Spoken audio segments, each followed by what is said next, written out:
Welcome back to Brownlow Books. I have still been burnt out. My burnout is still smoldering.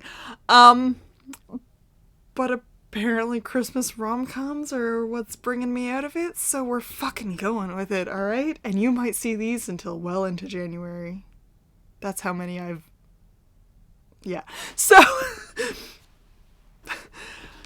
I read It Happened One Christmas. Chantel, I hope I'm saying this right. Chantel Guertin? Guertin? Alright. Canadian author. Love that.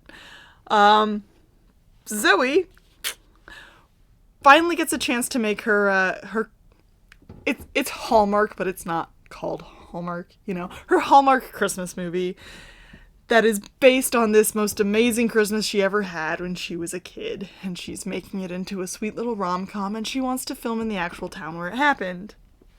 Ben and his dog Simon. Dog does not die, you're fine. Ben does not want to let her film in the town to make this movie, saying nothing good can come of this, blah blah blah.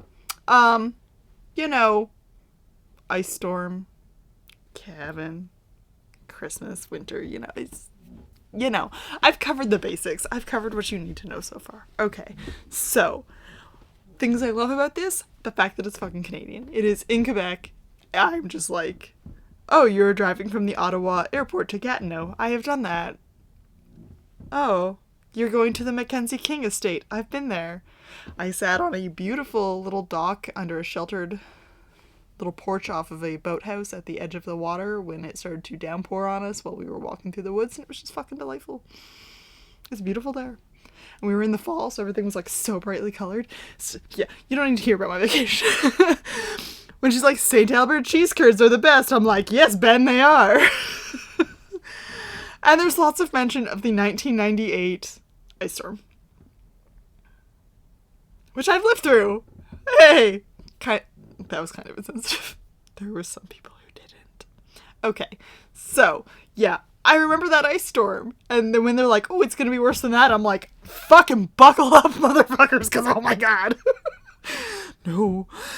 So, it was fun in that way of, like, these traditions and these things, and they're saying all these things, and I'm like, I know these things. They are part of my cultural heritage as well. Like, Quebec, whether they like it or not, is ingrained in the rest of Canada, and, like, particularly Ontario. Like, Ontario and Quebec could not be more fucking different and more the same at the same time. It's baffling. Okay, so there's that. A part that I love, when Zoe is trying to convince Ben that they should film there, she's like, you're Canadian, you must have seen Schitt's Creek. And I'm just like, are there Canadians who haven't seen Schitt's Creek? Yeah, of course there are. Like, come on. But, like, I just love the way that she says it. She's like, you know, that's filmed all over Southern Ontario in all kinds of different places. But, like, your place is real. People are going to see this movie and they're going to want to come here and blah, blah, blah kind of thing, right? And, I have feelings on that. First of all, as being a place that Schitt's Creek has filmed, literally 10 minutes, 15 minutes, that way. Spoilers for Schitt's Creek! The scene where Patrick proposes to David on the edge of a fucking cliff is Rattlesnake Point, literally 15 fucking minutes that way, okay?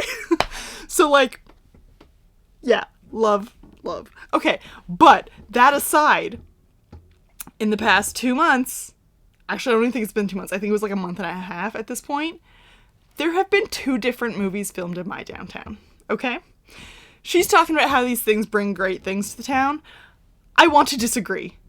We've had literally a Hallmark movie filmed here in the last month and a half, as well as part of an M. Night Shyamalan movie, okay?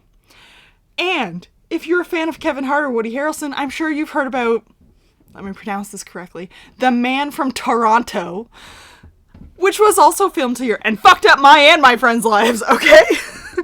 I was trying to stock up the shop downtown that I had my stuff in. I could not get in. They were filming. It was a fucking mess. I was there for like an hour and a half trying to pull into her fucking driveway, okay?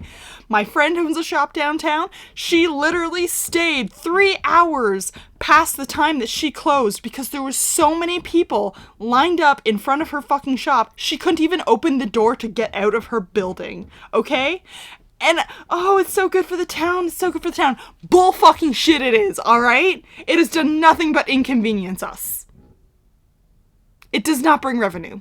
I know it does not, okay? Okay. So, did love this book. As I said, it is a rom-com. It has one spicy scene. It's not closed door fade to black kind of thing. It is an actual spicy scene, but it's like a page of like less than a page of like the actual spicy part. Like one pepper.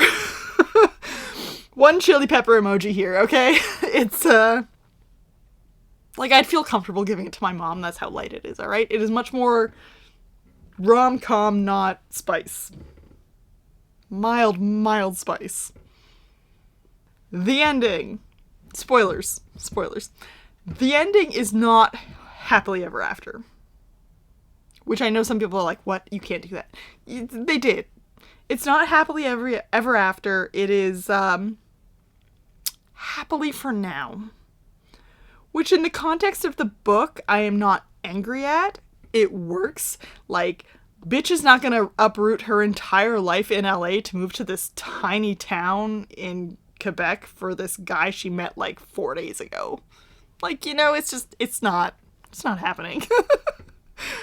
So it's not happily ever after. It's happily for now, and it's fine. It works. It's not just done for the sake of being like, well, why the fuck didn't you give them happily ever after? No, it's fine.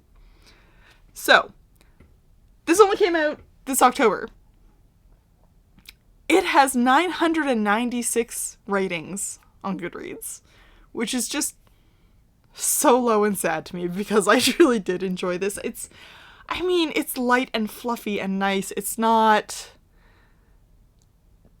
you know, knock your socks off, blow your hair back, oh my god, you changed my world kind of book, you know? It's a Hallmark movie in a book. Literally. Like, and that's fine. People always shitting on romance. It's not real literature. Fuck yes it is. Okay, so, light, fluffy. I liked it. Goodreads kind of likes it. 3.59 stars in those 996 ratings. I mean, is that fair? Yeah, I guess. I guess it's fair. I don't rate things anymore. I liked it or I didn't, and I liked it. So there you go. It is actually Christmassy, which is, watch my next review to find out about that. How Christmas books can be not Christmas. Yeah. So, yes, I liked it. Should you read it? Do you want a nice little rom-com with the threat of death? And a fucking cute-ass husky? Yes. Yes, you do. Alright, read that. Thanks for hanging out. I will see you around next time. Do not forget to like and subscribe.